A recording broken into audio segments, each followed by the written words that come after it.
सभी व्यूअर्स को राधे राधे। ये सीरीज में मंगल और केतु की जो युति बन रही है 7 जून से 28 जुलाई तक, जिसको अंगारक योग भी बोलते हैं, वो जान रहे हैं। और इस वीडियो में वृश्चिक लग्न या वृश्चिक राशि वालों के लिए जानते हैं कि ये योग वृश्चिक राशि या वृश्चिक लग्न वालों पे क्या प्रभाव पड़ने वाला है, उसका क्या प्रभाव, क्या परिवर्तन लेके आने वाला है उनके लिए। अब वृश्चिक राशि वालों के लिए जो एट्थ वृश्चिक राशि शो होती है।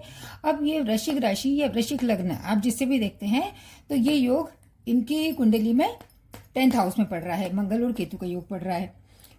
अब ये 10th हाउस है।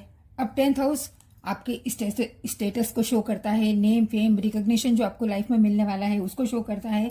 एक कर्म भाव है। और जब भी एक रूल है कि जब भी कोई मेलिफिक प्लेनेट 10th हाउस में आ जाता है तो बहुत अच्छा रिजल्ट देखने को मिलता है।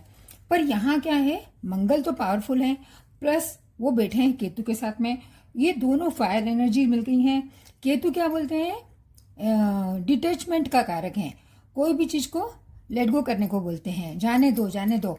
और मंगल वहीं पे अपने आपके कोई भी कर्म में एनर्जी डालते हैं, पावरफुल बनाते हैं, आपको काम करने के लिए उत्साहित करते हैं।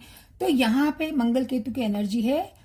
तो आपको कर्म भाव है ये, तो बिना अहंकार के काम करना है, सोच समझ के काम करना पड़ेगा।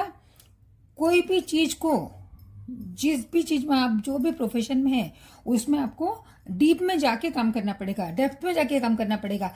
कोई भी रिजल्ट के लिए आपको बिना सोचे समझे कुछ भी काम नहीं करना है, बिना सोचे समझे कभी भी आगे नहीं बढ़ना है, कोई भी काम जल्दबाजी में नहीं करना है। तो ये कॉम्बिनेशन आपको बहुत अच्छा रिजल्ट देगा, बहुत फलदायी आपके लिए रहने वाला है। कोई भी काम करें कंस्ट्रक्टिव वर्क करके करें। कोई बस जैसे कि बस सपने ही बना के सोच के आइडियाज को इम्प्लीमेंट करना है और पॉजिटिव वे में इम्प्लीमेंट करना है उसको, और सबके भलाई के लिए काम करना है, सबके लिए, सबके अच्छे के लिए हम्बल वे में, काइंडनेस के साथ में आप वर्कआउट करेंगे तो ये जो कॉम्बिनेशन है वो आपको बहुत अच्छे फल देगा। आपको आपके ऊपर कंट्रोल भी रखना है। मतलब ये एनर्जी ऐसी है, फायर है, तो इस फायर एनर्जी को इन दोनों की, मंगल सेनापति है, केतु आध्यात्मिकता को दिखाता है। तो इस दोनों एनर्जी के साथ में अलाइन रह के आपको एक संयम के साथ में आगे बढ़ना है। हर चीज में मतलब आपको बैलेंस रखना है। अब मंगल जो है वो मेष राशि और वृश्चिक राशि, ये वृश्चिक राशि यहाँ पे पड़ रही है, तो इन दोनों घर के भी मालिक हैं। तो जहां भी जो भी मंगल की जहां भी प्लेनेट की राशि आती है उस हाउस से भी प्रभाव पड़ता है, उस घर से भी संबंधित इफेक्ट देखने को मिलते हैं। तो ये 6th हाउस के मालिक हो गए अभी यहाँ पे मंगल, और ये है रोग रिपू ऋण का घर। तो यहाँ पे भी आपको बिना सोचे समझे कुछ भी काम नहीं करना है, क्योंकि यदि आप बिना सोचे समझे जल्दबाजी में कुछ करेंगे तो हेल्थ वाइज कुछ इश्यूज हो सकते हैं, आपके एनिमीज आपको बढ़ सकते हैं, या फिर आप कहीं भी इन्वेस्टमेंट करेंगे या फिर कुछ कर्ज लेते हैं, लोन लेते हैं, तो उसमें कर्ज में डूब सकते हैं। इसलिए बिना सोचे समझे कुछ भी नहीं करना है, पॉजिटिव वे में सोच समझ के काम करना है।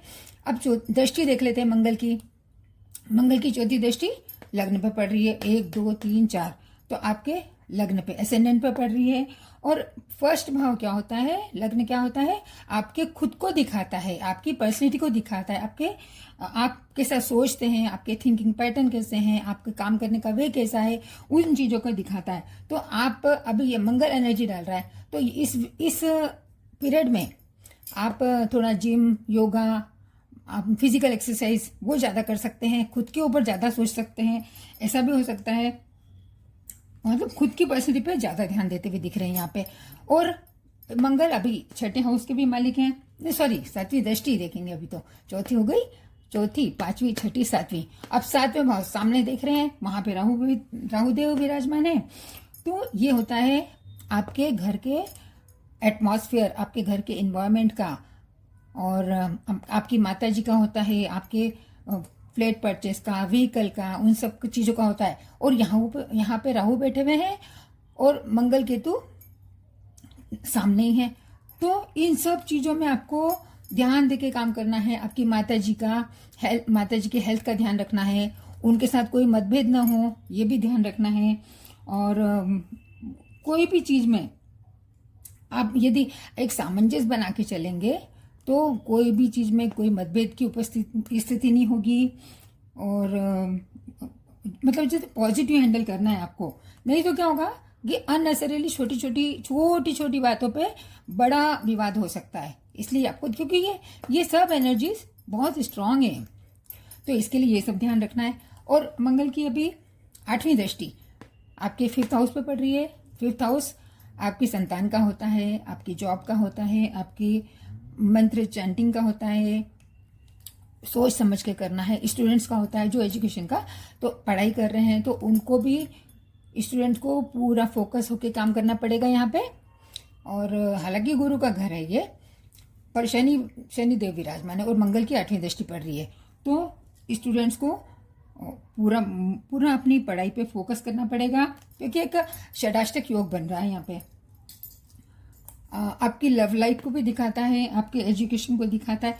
तो जो आपके बच्चे हैं उनको अच्छा गाइड करें, अच्छा उनको मार्गदर्शन दें, तो वो अपनी लाइन से भटकेंगे नहीं।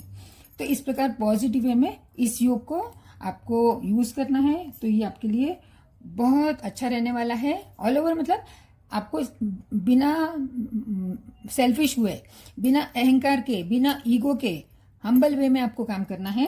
तो ये आपको बहुत स्ट्रेंथ देने वाला है, बहुत पावरफुल योग है आपके लिए।